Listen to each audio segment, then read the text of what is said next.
Good evening, everybody. Katrina Ellis here from Financial Wellness Academy. Thank you for joining me here this evening. Just going to take a quick second to do a very quick tech check. So if you can hear me okay, let me know via the chat roll or via email, whichever medium you have access to. Just drop me a quick message, but it looks from my end that everything's all good. So yeah, I'll keep an eye if for any messages if there's any issues, but it looks okay. So thanks again for joining me here this evening. I know end of a long day. It's probably not top of most people's priorities to get their financial wellness sorted, but I think in the environment we're living in, definitely it is a priority. And for those people who it's causing pain to, this is something which I hope will provide some kind of ease to what you're encountering and to give you some hope that it is something that you can do something about most definitely, and not wait for a knight in shining armor or any third party to swoop in and to save you. The power to sort this is 100% in your hands. Okay, so to recap what we've done so far, really the biggest point to take away from the first session on Monday was around that, getting that clarity and the importance of getting that clarity in what it is you're actually working towards. And that plays no small role in how you do your financial wellness and how you experience life, in really allowing you to live life to the max when you don't have those money worries that maybe you've had previously or up until now. It's really something that you can solve and influence in a very big way. So that's a massive piece of it. So hopefully you've gotten a little bit of clarity, taken some time, and it doesn't have to be a difficult exercise. It's something that maybe while you're in the shower, or you're driving the car, or you're commuting to work, or whatever it is, something part of your day where you just give a little bit of thought to, well, what would it look like? If I had a blank sheet and I put no limits on it, well, what would that look and feel like for me? And you can flesh it out as you go. And like I said yesterday, I think it is possible. You change it. Just what you're setting your mind on now doesn't necessarily mean that that is the only thing that you're going to shoot for. For the rest of your life. It can change. Mine's changed multiple times, and that's fine. So, if you haven't already gotten clarity on that, do take some time to flesh that out and to get a feel for what that actually would look like for you. Okay. So tonight we're going to go through the top 5 mistakes, the most common mistakes that people make in trying to achieve their financial wellness. And without a doubt, number one is that they give their power away. They delegate the importance of financial wellness to somebody else. They think that their job will sort it, or whatever their career choice will be, the answer to all their prayers. They feel that their partner, their income is fine, so it'll be fine. They delegate it to maybe a third party, maybe a government, somebody on benefits, and they think that's their responsibility. They need to provide for me. I paid my taxes, so it's on them. And that is definitely a huge piece. And I think more so for women, it seems from my experience to be a bigger issue, because I suppose for a lot of us, our programming would have been that, the male traditionally would have been the provider. But reality is that that's not always the case. And having that confidence and that independence to do it yourself is really amazing, and it's very empowering, and it is hugely makes a huge difference to your life, and it opens up choices. It gives you confidence, and it's often because of our upbringings, depending on what we were taught from our primary caregivers, is that we often don't have the confidence that we need to actually take that on. So that is the number one mistake I would say that I see people doing, is they expect somebody else is going to sort it. And everything I teach, everything I embody myself is absolutely not. It is on you. It needs to be 100% on you. And if you have any dependence to any degree on anybody else, then I would say that opens you up to further pain down the line. So when that income dries up, when that partner you're relying on becomes ill, and you go through a separation, divorce, they die, whatever it is, circumstances change, and you no longer have that other income in your life, then what? Or your own income disappears. So, and I'll talk about that on one of the other mistakes in a few minutes.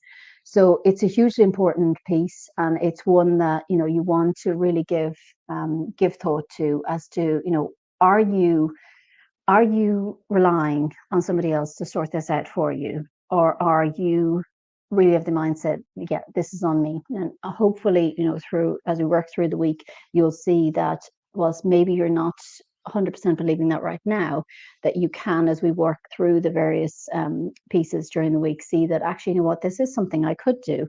And your confidence will grow as we go through the week. So, food for thought: is this a mistake that affects you? Is it something that you've experienced? Is it something that you are exposed by? And if it is, then how can you course correct that? Because it's a massively important one to get right. Okay. So mistake number 2 is, this I'm not trying to remember, kill up the slides, is people give up too early. So they encounter some challenges, and they think, it's too difficult. I can't do this. I don't have the means. I don't have the knowledge. It's too complex. This is only for professionals. This is only for super super wealthy, super clever, super whatever word you want to insert.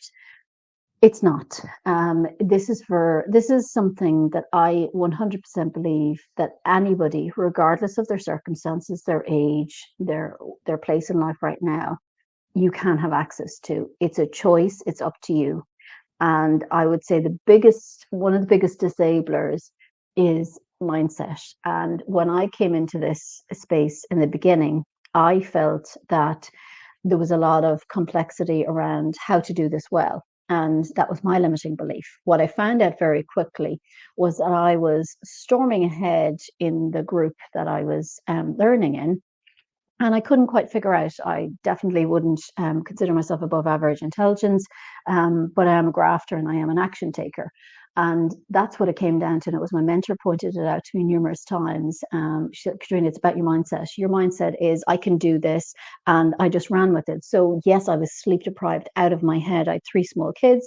We had 1 income. Things looked really grim when I started my journey on this. And but it was the pain. I still remember to this day, because it happened in the last few years also, the pain of that experience, and really feeling into, yikes, if this continues the way it is, this, I can't even get my head around that. I don't want to go there any more than I am right now, and I don't want to experience pain like that again. So I am going to do whatever I have to do. So that kind of mindset is a game changer when it comes to your financial wellness. Like, definitely, I suppose it plays a part in mistake number 1 as well, and giving away your power around your money to somebody else to sort it out. And mindset really plays a key part in that. You really need to take that on. And if you feel that you can, then you will. There's that famous expression or quote by, I think it was Henry Ford: whether you think you can or whether you think you can't, either way, you're right. So if you feel that you can do something, you'll do it. Yeah, sure, you might fall over a few times and experience challenges. But if you feel from the outset, nah, this is not going to work, then it won't. And it's that simple. It might seem very simplistic, but when I've experienced this time after time myself, I know it to be true. And I know, I've seen myself trip myself up countless times. And I stand back and I look at it and think, okay, well, yeah, well, you didn't believe it from the beginning. So, it ain't going to happen if I don't have belief in it. And it's one of those pieces in the financial wellness place that it feels like it's very woo woo. It's really intangible. It's something you can't quite get your head around. It's not black and white and concrete as you would expect things to be in this space. But boy, is it powerful. When you get your head in the right place, you are unstoppable. And like I mentioned during the week, like if you told me several years ago I would, be dealing with people I'm dealing now and doing the kind of financial wellness work that I'm doing now, I just couldn't have believed it. But it was one step. It started with that belief that, God, this is a mess. I need to sort it out. What can I do? And, put it starting with €20 and all those little steps. You look back and you think, wow, there was so many of those little steps, but they were all on their own right. The vast majority of them were small little everyday things. There was a couple of big significant ones in there in time as my confidence grew, but largely they were all simple little things. Like just before I came online, I was setting up, as I mentioned to you about the share piece that I'm exploring at the moment, I need to set up an execution only account. So do I really feel like doing it at this time of the day? Not really, but unless I do it, I can't access the strategy I want to do. So it needs to be done. So print it out, get it done. I'm nearly there. I'm just trying to scan it now. And, it's those simple little things. Once that's set up, then I can get on to actually applying the learnings that I got over the weekend. And it's just simple little things like that. And if your mindset's in the right space, you really are unstoppable. And like I said, it might seem like a very simplistic thing to say, but trust me, it is such a powerful thing and something I'm reminded of on a regular basis. Okay, so mistake number 2, giving up too early. So get your head in the game and you will be unstoppable. I can guarantee you that. Mistake number 3. So many people just focus on the here and now. And they're focusing on spending, their holidays, stuff that they want, and, all the expenses, all the things that they want. And their future, when they think about their retirement or the kids going to college or whatever the kids wants, needs in the future, they can't get their heads around that. They don't want to know. So like an ostrich, they'll put their head in the sand and they'll deal with it when it comes. Whereas with a little bit of thought and planning, nothing super complex, now in advance of those things happening, you can provide for that. And you don't necessarily need to rob yourself of a great future. I'm not a believer in over frugality. Being frugal, yes, to a degree, but in a nicely balanced way, in that you're on a day-to-day basis enjoying your life. And I would definitely admit to getting this wrong in the beginning, or for maybe not in the beginning, but for a portion on my financial wellness journey, where we were saving up to 50% of our income, but probably to the detriment a little bit of our fun and our day-to-day life. When we became aware of this, we rebalanced that and thought, you know what, let's put less into future and put a bit more into day-to-day enjoying life. And what's the point if you can't enjoy your life with your kids on a day-to-day basis? And that doesn't necessarily need to involve a huge amount of money. My mentor has this idea about Sundays and Sunday fun days with zero, without spending anything, and depending on where you live, you're likely to have a lot of options on your doorstep. Like, I'm lucky enough here to live beside the sea, so we've got lots of places that we can go for a walk or a dip or whatever it is that really lights you up. Go to the library, get a book. There's lots of things, very simple things. Meet a friend for a coffee, invite a friend round, have a phone call with somebody. There's lots of things that you can do that adds wellness to your life that doesn't necessarily involve spending at all or spending much. And it's about trying to get the balance between those two things. So you don't just want to be looking forward to the future and putting everything towards that. And you don't want to be, enjoying everything right now and to the detriment of. So it's trying to get a balance between those two things. And sometimes it can take a little bit of time to get the balance right. Like I said, I didn't get it right in the beginning. And because it's something I'm regularly keeping an eye on, I was aware of that. And so we were able to look at it and go, you know what, we need to probably put a little bit less into our savings and a little bit more into enjoying life. And that's fine. That's an easy course correct. And because you've got your finger on the pulse and you're watching what's going on, that's an easy one to do. Okay. So it's not, you don't want to be in the hoarder section. You don't want to be in the habitual spender. You want to be somewhere in the middle and get that balance right for you. And that balance will look different to every single person. So find whatever it is that looks the best kind of balance for you. Okay. So mistake number 4. People have a really poor relationship with money.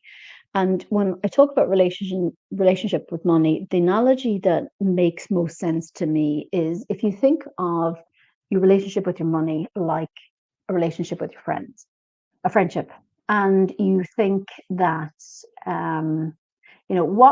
how would I feel if I had a friend who didn't show up when I had expected them to show up, didn't return my calls, didn't bother replying to my message, and really, didn't show much care or interest in me as a friend? You're unlikely to spend too much more time hanging around with somebody like that. You're likely to cut your losses and run and find a friend who does value you and your friendship, and who does show up and does really, care about you and your relationship. So I think the same dynamic energy applies to your relationship with money. So if you think of your money as a friend, and if you show no care to it, if you have no idea where it goes, you have no idea, what comes in, how much goes out to each of the big areas, and you have no plan for kind of where you want to go with it, then it's likely not to stick around. And this, again, may seem very simplistic to a lot of people, but it's a hugely important principle in everything that I've done on my journey with financial wellness, and in everything I've seen clients do themselves with financial wellness. Okay. So, what can you do to improve your relationship with money if this is something that's tripping you up? Gratitude is a huge part of my relationship with money. And it was a game changer at the very beginning of my journey. Like I said to you, I think on Monday, when I was looking in a particular direction and all I could see was, all the things that were wrong. I couldn't see all the things, the blessings that I've had in my life. And there was a lot to be grateful for. But when I changed my perspective ever so slightly, none of my circumstances changed. It was a game changer. So gratitude was responsible for that transition for me. So before I go to bed at night, running through in my head all the things that I feel grateful for. And simple things are the things that I'm grateful for. A warm, cozy, dry bed to live in, a safe, dry roof above my head, three happy, healthy kids, food in my cupboards to feed my kids, money to pay my bills and my mortgage, all those little things, friends in my life, living in a beautiful place, simple little things like that I genuinely am so happy when I can pay my electricity bill, when I can pay my mortgage, when I can, buy the food I want to buy to feed my kids. All those kind of things. And when you feel like that and you feel genuinely grateful for the money that you have, it does change your dynamic with your money. And that is a really simple thing that all of us have access to, that it doesn't cost anything, and something you can really access very, very simply. So, whether it's at the start of the day, during the day, at the end of the day, it doesn't matter. But by incorporating gratitude into your life, you will find that your relationship with money will start to change. And does it have to be every night? No, I don't do it every night. I probably do it several times a week. But every time I do it, I can, even talking about it, it fills me up, and I'm reminded of, wow, some days when, things aren't going to plan, and you really think, wow, you know, but you look back and you count all the things that are going right and the things that you're so happy for. It really balances things up and gets you thinking in a different way. And that's hugely powerful on you. And it's a very, very empowering practice, habit to have in your life. Okay. So, our last mistake then that I see often made is with no diversification. And I am 100% guilty of this. And it wasn't until very recently, when COVID hit, that I really woke up in terms of this and realized, wow, we're really exposed here. So we had one income at the time in 2020, and we thought, yeah, we're good. It's a good income, and I wanted to be home, so we had made kind of an informed choice, and I'd given up my salary.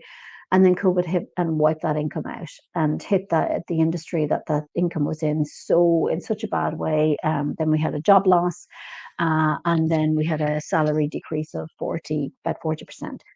So it shook it up so badly. And I went then on diversification with steroids. So, it's a mistake I've committed myself. So I understand wholeheartedly the pain of doing that. And then, but also how you can course correct. And you can always course correct with this stuff, which is great. It's very forgiving. When you get things wrong, as you always will, I still get things wrong, but you learn. And the more diversification you have in this, the more, I suppose, what's the word? The more protection you have from things going wrong.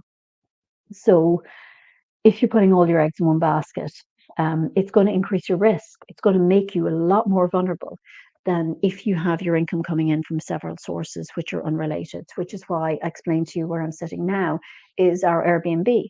So that in time will, we hope next year being the first year, fingers crossed, it will cover our mortgage for the year. We have, from the inception of the idea was 3 years ago when we first bought this house. And I had the idea, but my husband wasn't on board with it. So it took some time, and obviously then the planning and COVID and trying to get the work done, etc., to bring that to fruition. So sometimes we have an idea, and it's a slow burn, and it's going to take some time because for that to happen, certain ducks need to fall in row. And when I had the idea, I didn't know how I was going to do it. And I didn't know the details of how it all come together. And nor had I any concept at that stage as to how much work it would take. However, looking back, all the pieces came together in time with those different little baby steps that I mentioned about getting there. And slowly but surely, it was in place. And now we've added value to our house, hopefully be able to take some equity out of our house and also have an income. We've turned our home into an income. It generates income now for us, and yeah, it's a really good thing to do. So you want to always be thinking about that. And yeah, I know, this won't be an option that's available to you, but when you open your mind as to, what would diversification look like for me? What way could I diversify? And I'll give you a very simple example. When I started this, if you, again, you told me in 2015 that I would be have converted part of my house and have it as an Airbnb. It wasn't possible at that stage with the house that we lived in. And also my mind where it was thinking on a smaller level. So diversification at that stage for me meant me talking to a friend who was looking for somebody to help her with some event management.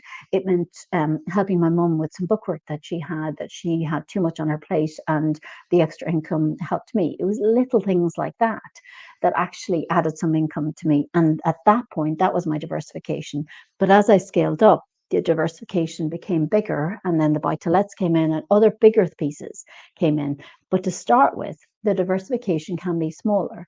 And that's fine because you're taking it one step at a time, and you're slowly but surely increasing your confidence and figuring out ways that you can add that diversification and get that right in your life so that you are not exposed in the same way I was.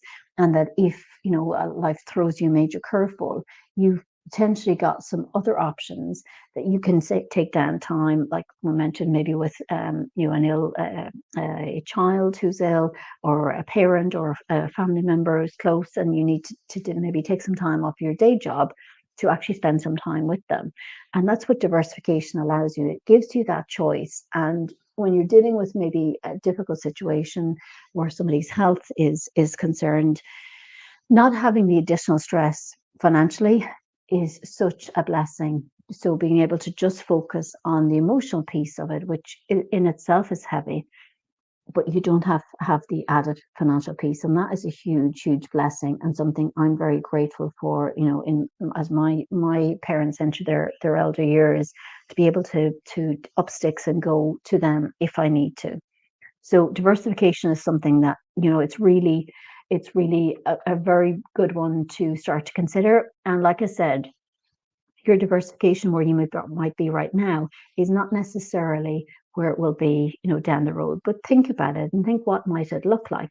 And diversification can also be in terms of income. If you think about the asset classes, and there's three main asset classes. If you think about your work, or whether it's a business that you run, in terms of your income, if you think of it in terms of equities, so what you have maybe in stocks and shares, that's another way of getting income, or property. So they're the three probably main asset classes and sources of income that you could potentially have. Within each of those, you can have diversification as well. So, for getting started, you start with something simple, and the one that resonates most strongly with you, go with that and see what you can do. So it's just to food for thought to give you as to what potentially you could do in terms of diversification, and yeah, how that could potentially make a difference for you. Okay. So that is the content for tonight, around the 5 most common mistakes in financial wellness. I hope they were of benefit to you. Do let me know, if you want to drop me an email, as some of you have. Let me know your thoughts, your comments. If you want to share them privately, that's all good with me. I'd love to hear what you're most getting benefit from out of these workshops. And yeah, we've got another Q&A tomorrow, so 7 p.m., same place, same time. And if you want to send your questions in advance, drop them on an email to me, or you can submit them during the Q&A call tomorrow in the chat roll space. Okay, so have a lovely evening. Take some time to think out maybe through the mistakes, which one of them is causing you maybe the biggest issue right now, and what would be some of the ways that you could counteract that. And there might be more than one that is causing an issue for you, but to avoid overwhelm, I would encourage you just to focus on the one that's causing you the most pain perhaps right now, and see what would that one, because like I said, it all comes back to baby steps. And if you can just pick one thing and that you can do something about, then that's the beginning of the journey. And that's what this whole week is about. It's about helping you to start thinking about financial wellness in a different way, in a way that empowers you, in a way that you can do something about, in a way that you can identify and resonate with some of the things that I'm saying and think, wow, that really speaks to me. That's something that's causing me a major problem. What can I do? And if it's making a phone call to somebody, or it's making a decision about something, or it's starting to flesh out an idea that you have, then do that. Take that one thing and see what you can do with it. Okay. Because everything starts with that baby step. And all of my progress, like I said, were maybe a handful of bigger actions. Everything I've done so far has been boiled down to little baby steps. Like I said to you about filling in the form and getting it off. It's all those little things that lead up. And when you look back, you think, wow, they really add up over time. So have a think today as to what could be that baby step from what you heard tonight. And yeah, and for those of you listening to catch up as well, feel free to press reply whenever you listen to the recording and share with me your thoughts and what is the thing that most impacted you, and what, more importantly, is the action that you're going to take as a result of what you heard on this call. Okay, so thank you again for your time. Thanks for spending the time with me this evening, and I will see you tomorrow for our Q&A call. Have a lovely evening, and thanks again. Bye-bye.